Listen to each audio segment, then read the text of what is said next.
Napatanutusan ako. Opo, okay lang Ang po. sinasabi ko, binigay ko sa iyo yung papel. Ngayon, expired yung card kasi nga, LTO yan, walang ID. Oh, binerify nyo, di ba?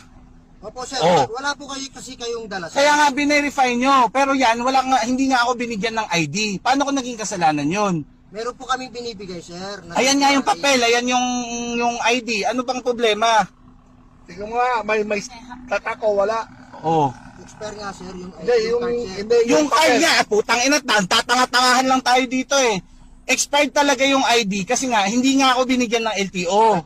Kaya nga yung papel nandyan din, di ba? Yun yung nagbe-verify na hindi ako expired. Di ba nag-verify ka, tumawag ka ngayon, hindi ako expired. Opo. Oh, ay anong kinakasa mo sa akin dito? Ayan, na expired license ko. I-prove nyo na lang sir na hindi po kayo expire. Eh tangina, binirify mo na hindi ako expired eh. Sa system namin sir, Bobo ka pala eh, putang ina ka eh. sa system namin sir, hindi po kayo expire. O yun nga, hindi ako expired. Yung dala nyo sir, okay lang sir.